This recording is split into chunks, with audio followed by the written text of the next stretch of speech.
अस्सलाम वालेकुम नाज़रीन, welcome back to my YouTube channel. दोस्तों आज की वीडियो में हम बात करेंगे ARY डिजिटल के मशहूर ड्रामा सीरियल कफील के बारे में, जिसने अपनी जज्बाती और घरेलू कहानी की वजह से नाज़रीन के दिल जीत लिए। ड्रामे में ज़ीबा की कहानी दिखाई गई है, जो अपनी शादी में बहुत मुश्किलात का सामना करती है और बाद में अपनी पहली मोहब्बत जमाल से दोबारा निकाह करती है। इस कहानी में सबसे अहम किरदार इसके बेटे सुबक का होता है, जिसने अपनी वालदा की जिंदगी में खुशियां वापस लाने में बड़ा किरदार अदा किया।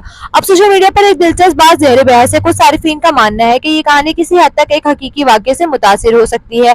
गुज़िश्ता साल जनवरी में एक पाकिस्तानी लड़के अब्दुल अहद ने अपनी वालदा का निकाह करवाया था, जिसकी वीडियोस ने सोशल मीडिया पर धूम मचाकर सोशल मीडिया पर तवज्जो हासिल की। अब इंटरनेट सारिफीन इस वाक़ये और ड्रामे के किरदार सुबक में मुमासलतें ढूंढ रहे हैं। कुछ लोगों का कहना है कि जैसे ही इन्होंने ड्रामा देखा, इन्हें फौरन अब्दुल अहद याद आ गया। ताहम ये सिर्फ सोशल मीडिया की आराह है और इसकी कोई बाज़ाब्ता तस्दीक मौजूद नहीं। आपकी क्या राय है? क्या वाकई ड्रामे की कहानी किसी हकीकी वाक़ये से मुतासिर हो सकती है? हमें कमेंट्स में जरूर बताएं। वीडियो पसंद आए तो लाइक करें, साथ ही साथ चैनल को सब्सक्राइब करना ना भूलिएगा, ताकि हमारी आने वाली हर नई शो अपडेट आप तक बआसानी पहुंचती रहे। मिलते हैं अगले दिलचस्प और इन्फॉर्मेटिव वीडियो के साथ। तब तक के लिए अपना बहुत सारा ख्याल रखिएगा। अल्लाह हाफिज़।